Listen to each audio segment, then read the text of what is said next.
Y en ese documental hablan de un término que la verdad es que a mí me gustó mucho, ¿no? Que es necrofilia ideológica.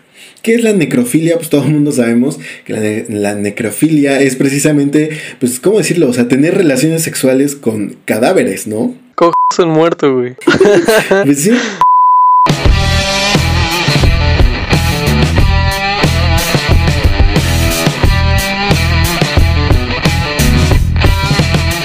Hola, ¿qué tal amigos de Derecho en Fal? Los saludo con mucho, pero muchísimo gusto. Mi nombre es Fernando Cortés y como ya saben, ya no hacemos los podcasts solos, entonces ahorita me está acompañando. ¿Qué tal, amigo? Es un gusto estar aquí otra vez contigo. Yo soy Armando Muñoz y como bien saben, cada sábado hay un podcast. ¿Y esta vez de qué hablaremos? Cuéntanos. Híjole, yo creo que ya es pertinente hablar de la segunda parte, ¿no? De lo que fue el chavismo y lo que es el socialismo en América Latina, ¿no? Claro, claro. Entonces, en la primera parte ya habíamos dicho qué es el socialismo, básicamente, y la diferencia, ¿no? Entre otros modos de producción. Pero ahorita ya vamos a hablar específicamente de quién fue Hugo Chávez y cómo es que llega al poder, ¿no? Porque también es bastante interesante, ¿no? Yo creo que también en las universidades o así tendríamos que hablar precisamente de esto, ¿no? Claro, porque es muy importante conocer su historia. Era Hugo Rafael Chávez Frías, que nació en Caracas el 28 de julio de 1954 y pues bueno, falleció el 13 de marzo de 2013, como ya bien todos saben. Y gran figura política fue militar venezolano y posteriormente presidente de Venezuela desde febrero de 1999 hasta su fallecimiento en 2013. O sea, ¿sabes cuántos años estuvo gobernando? 14 años estuvo gobernando Hugo Chávez. Y bueno, y dejó a su sucesor, ¿no? Ahí tenemos a Maduro. Claro, claro. Y todo por un partido, que el partido se llamaba, o se llama, Partido Socialista Unido de Venezuela. Efectivamente.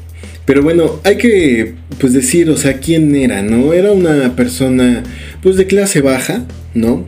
Dicen que era una persona que le gustaba mucho el béisbol, que quiso ser beisbolista, o sea, intentó hacer varias cosas, sin embargo, al final de cuentas, pues se decanta a entrar a la milicia, ¿no? Y ahí es donde está alrededor de 20 años, en cuarteles. Exactamente. ¿Y sabes por qué tomó esta decisión de ser militar? A ver, cuéntame. Porque él admiraba mucho a un beisbolista, que le llamaban Látigo Chávez. Entonces, él al admirarlo quería ser como él, pues sí, dedicarse al deporte. Pero cuando Látigo Chávez muere, Hugo Chávez cambia de decisión repentinamente y se va a la milicia, o sea, se va a hacer militar, donde posteriormente, en su primer día de vacaciones, va a la tumba de Látigo Chávez y le dice que, bueno, en la tumba, es lo que cuentan, no estoy muy seguro, pero le dicen que va a cambiar el rumbo del país. Efectivamente, él supuestamente tenía intenciones de, pues sí, de retomar, bueno, más bien de hacerse con el poder para cambiar las cosas de su país, ¿no? Hay que recordar que en ese entonces, pues había problemas de corrupción en Venezuela, había muchas cuestiones por lo cual la gente ya estaba cansada, ¿no? Vale decirse eso. Estaba ya cansada, estaba, pues yo creo que derrotada anímica y políticamente, ¿no? ¿Tú qué piensas? Sí, claro, Venezuela era un país ya dirigido por gobernantes ya viejos, ya con experiencia en el ramo, ¿no? Entonces la gente ya buscaba algo nuevo, pero bueno, cabe mencionar que en cuanto al golpe de estado que hubo en 1992 en Venezuela, fue dirigido por Hugo Chávez. Entonces, efectivamente. Sí, claro.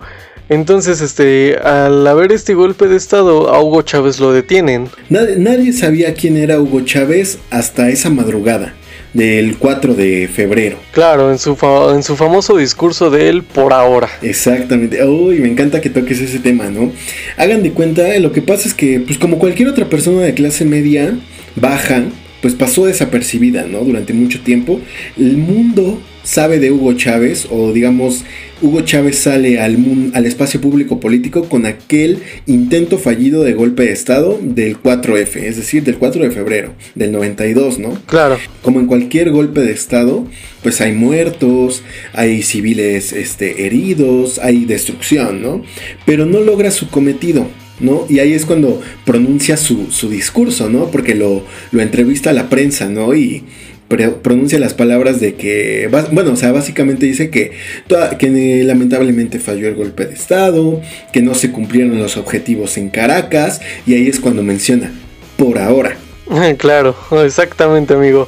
Y a pesar de que debilitaron al gobierno de Carlos Andrés Pérez, que en ese entonces era presidente de Venezuela, este personaje tomó mucha fama y mucho auge en ese entonces, porque lo encerraron 2 años en una prisión de allá de Caracas, y al salir lo sacaron por indulto. Y aquí lo que me hace ruido es que, como en una democracia, aquella persona que intentó un golpe de estado, es decir, que atentó contra la seguridad nacional y contra la misma democracia, porque obviamente un golpe de estado es hacerse del poder por una vía que obviamente no es la democrática y obviamente no es la correcta, ¿no? Entonces, ¿cómo después de un indulto de decir, bueno, pues ya vete, córrele, cómo la gente no sale a protestar?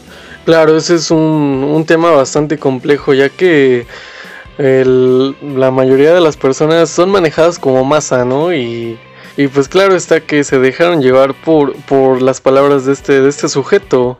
Aunque, ¿sabes? A mi parecer, tenían como que entendido que los políticos y los empresarios de ese entonces querían usar a Hugo Chávez, porque pensaban que podrían manejarlo a su manera, por ser una persona de tez morena, de escasos recursos, por ser militar. O sea, pensaban que Chávez no tenía como que la mentalidad para hacer lo que hizo.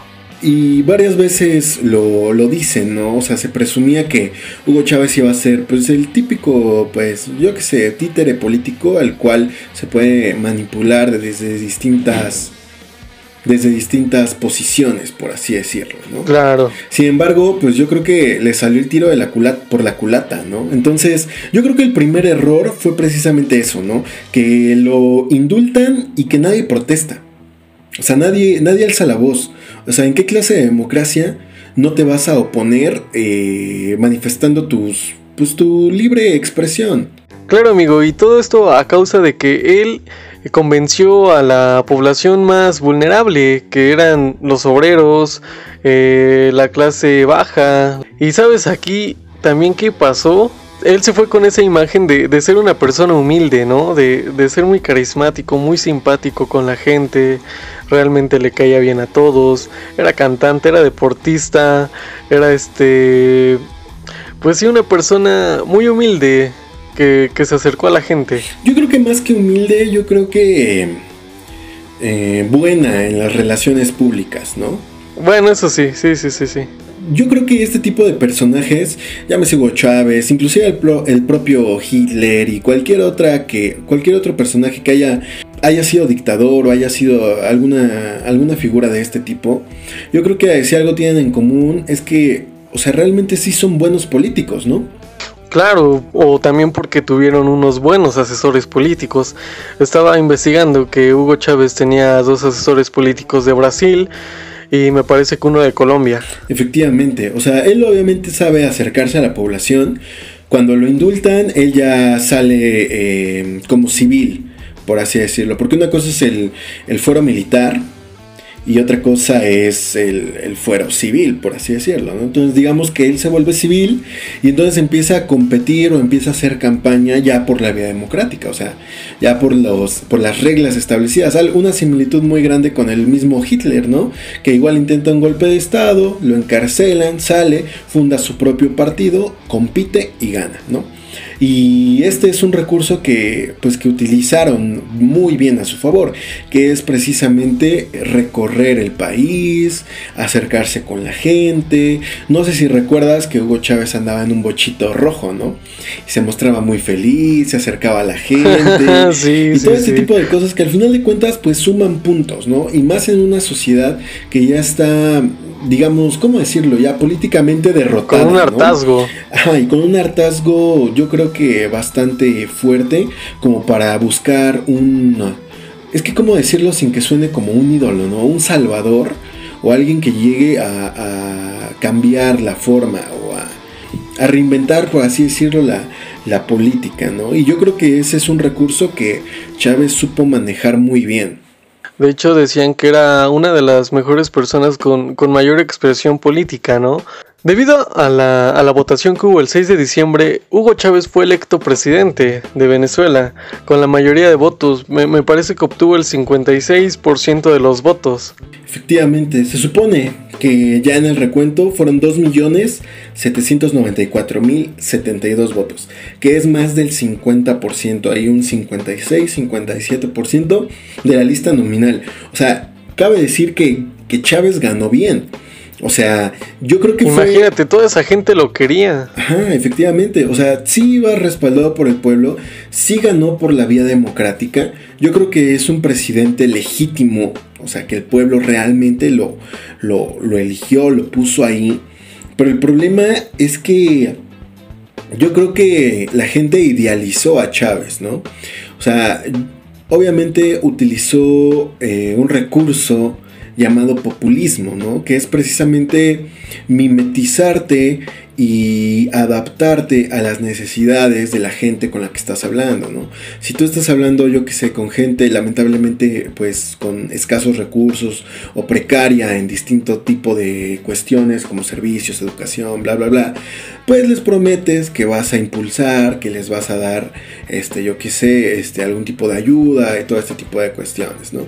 Si estás con empresarios, pues les dices que vas a, yo que sé, tu tasa de impuestos va a bajar, ¿no? Si estás con clase media, que va a haber mejores oportunidades de empleo, ¿no? Básicamente ese es el populismo, prometerle a todos algo que, seamos sinceros, realmente no se puede cumplir. No puede, no, es imposible, ¿no? Ajá, y a lo mejor tú dijeras, no, bueno, les presento un plan detallado, un plan estratégico en donde explica cómo va a tratar de menguar este tipo de desigualdades sociales, pero no, o sea, este tipo de personajes lo único que hacen es prometer, y cuando le cuestionaban el cómo, claro, pues es que realmente es muy, me atrevo a decir que casi imposible solucionar cada aspecto de la sociedad, ¿no? Aunque suene crudo.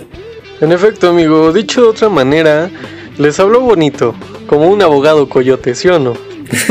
Efectivamente, no se dejen engañar por los coyotes, vayan a escuchar el otro podcast. El nuevo podcast, exacto, amigo. Pero bueno, haciendo todo este recuento, Hugo Chávez llega a la presidencia de Venezuela de 1999 a 2013. Realmente 14 años estuvo gobernando este gran personaje. Pero claro, como no fue de suponerse, Hugo Chávez al entrar hizo la promesa de cambiar a la Constitución. ¿Y te acuerdas de su toma de protesta, amigo? Sí, en el video se ve claramente cómo jura ante la Constitución respetarla. No, pero deja eso, le dicen, prometes guardar, y pues ya ven cómo es todo el protocolo, ¿no? Sí. Y él menciona, juro sobre esta moribunda Constitución que voy a... Cierto. ¿Te acuerdas? Sí, me acuerdo, sí. Qué manera tan descarada, ¿no? De burlarse del pueblo en ese entonces. Yo creo que siempre fue claro en lo que pretendía hacer, pero la gente no lo supo interpretar, ¿no? Sí, entiendo. O sea, está diciendo básicamente que la Constitución va a morir, ¿no? Porque alguien moribundo, pues precisamente va a morir, ¿no? Entonces, yo creo que sí hubo señales, ¿no? Señales o cosas que hacían suponer lo que se venía, ¿no? E inclusive el mismo presidente cuando intenta el golpe de estado y ya expresidente cuando pues, obviamente Hugo Chávez asciende al poder, Carlos Andrés Pérez advierte que se viene una dictadura, ¿no? Y mucha gente también, empresarios, políticos. Exactamente. Y mucha gente como que avisaba, ¿no? Como de que aguas con Chávez, cuidado con Chávez, no votes por él y todo este tipo de cosas, ¿no? A lo mejor ese tipo de personas, que yo creo que fue una inmensa minoría, vio algo que los demás no pudieron ver precisamente por el populismo y por la ceguera que este personaje dio sobre el pueblo. ¿Tú qué opinas? Claro, amigo, y como resultado les dejó la dictadura. Realmente sí hubo esas como advertencias de la gente grande, de la gente con otra mentalidad, ¿no? Que, por ejemplo, los directores de la prensa, que realmente Chávez se acercaba a decir que lo apoyaran, que porque iban a tener beneficios, bla, bla, bla, bla, bla. Pero, pues realmente no fue así. Simplemente fue puro populismo. Efectivamente, amigo, y de hecho hay un documental que se llama El Chavismo, la peste del siglo XXI, está en YouTube, dura como 1 hora aproximadamente, está muy interesante. Y en ese documental hablan de un término que la verdad es que a mí me gustó mucho, ¿no?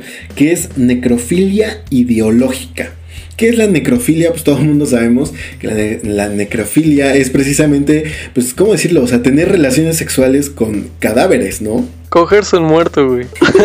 Pues sí, efectivamente, ¿no? Pero obviamente cuando juntan la palabra necrofilia ideológica, sería como volver a implementar o volver a romantizar o volver a tratar de intentar ideologías muertas. Claro. Ideas muertas, como por ejemplo el socialismo. Ya platicamos en el podcast pasado y ya precisamente en ese podcast dijimos que no funciona. O sea, el socialismo, por donde lo veas, no funciona. Y no es que nosotros estemos en contra de, es que realmente se ha implementado a lo largo de la historia. Todo el siglo XX fue intento tras intento tras intento de un socialismo.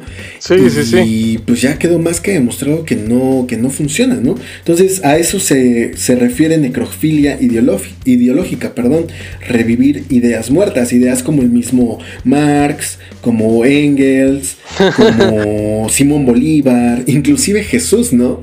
Él toma varios elementos de la ideología cristiana, de la ideología marxista y todo este tipo de cosas y arma como un tipo de monstruo, un collage muy raro donde ya no se define qué es Chávez o qué es el movimiento de Chávez, si es derecha, si es izquierda, si es centro. O sea, cuando le conviene, pues soy de izquierda, cuando no le conviene, soy de derecha. Inclusive hay entrevistas donde le preguntan sobre su ideología, ¿no? Y él dice, no, yo no soy marxista. Y pasa el tiempo y en otra entrevista después le vuelven a preguntar. Dice lo contrario. Ajá, y dice lo contrario. Dice, sí, yo soy marxista. Entonces, realmente yo creo que es populismo puro, ¿no? También en cuanto a la ideología, populismo puro, ¿no? Sí, populismo puro, amigo.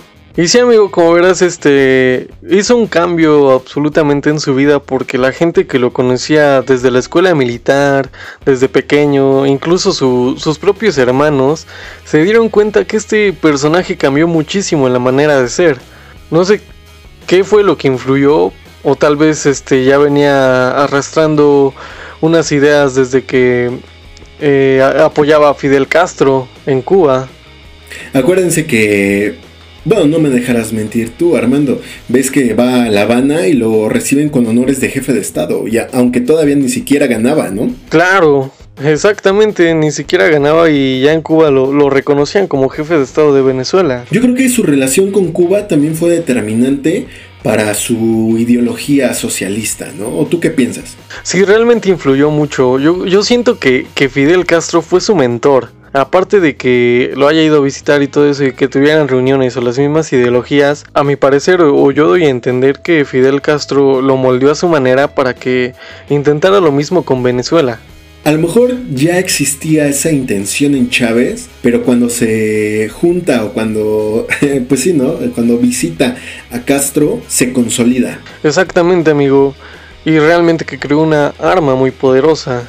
En el tercer capítulo ya vamos a revisar realmente qué hace cuando él llega al poder, ¿no? Porque esta parte fue como de quién fue y cómo llega al poder. Ya dijimos que fue por un golpe de estado, claro. Lo encarcelan, sale libre gracias a un indulto y luego se vuelve civil y ya va por la vía democrática y enamora al pueblo, ¿no? Entonces en la tercera entrega, ya a la final, vamos a decir cuando llega al poder todo lo que hace para acomodar la constitución, bueno, más bien crea una nueva constitución para hacer del país lo que quiso. Efectivamente, amigo, y ahí les estaremos diciendo lo que hizo, lo que no hizo, lo que realmente sí se pasó de madres. Pero bueno, ese será tema para el siguiente podcast, para la tercera parte del chavismo. ¿Qué más podríamos platicar ahorita sobre esto? ¿Alguna otra cosa que se nos esté pasando? No, amigo, yo creo que damos por concluido este podcast. Es muy interesante conocer la historia de este gran personaje. Realmente si se ponen a investigar más, a indagar, van a encontrar muchas cosas sobre él. Muchas cosas interesantes, ¿no? Y más que nada por lo que hizo es analizar bien sus decisiones. De lo que si a una persona está a punto de decidir sobre algo y ve que tiene similitud con este personaje, pues ya conocen la historia. Efectivamente, yo creo que al final de cuentas de las responsabilidades más grandes que tenemos como ciudadanos es precisamente saber elegir a nuestros representantes. Yo siento que las escuelas deberían hacer hincapié en conocer la historia de Venezuela. ¿O tú qué crees? Sí, o sea, de todos los países en general, ¿no? Porque también hay que decir que el capitalismo también tiene muchas cosas que no son, la verdad es que bastante agradables, ¿no? Inclusive igual la misma historia de Estados Unidos, la misma historia de Alemania, de la Alemania nazi. De Rusia. O sea, realmente ha habido capítulos muy penosos en la historia de la humanidad que si los conociéramos a fondo o tuviéramos noción al menos de cómo fue, yo creo que podríamos evitar futuras catástrofes, si le quieres llamar de esa manera. Catástrofes políticas. Exactamente, catástrofes políticas, sociales y económicas. ¿Te gusta? Sí, amigo, me gusta el término. Pues bueno, mis queridos amigos de Derecho en Fa, ya nos encuentran en YouTube, búsquenos como Derecho en Fa. Les dejamos nuestras redes sociales, mi nombre es Fernando Cortés y me encuentran en Twitter como @Cortés Fernando _ Cortés con S, todo junto, @Cortés Fernando _ Como ya bien lo dijo mi compañero y gran amigo, nos encuentran en YouTube y también en Twitter. A mí me encuentran como @Armando Uciel con doble Z. Y bueno, aquí estamos para resolverles sus dudas. Efectivamente, recuerden que en Corporativo Jurídico FA, a través de Derecho en Fa, reinventamos la forma de ejercer la abogacía. ¡Adiós!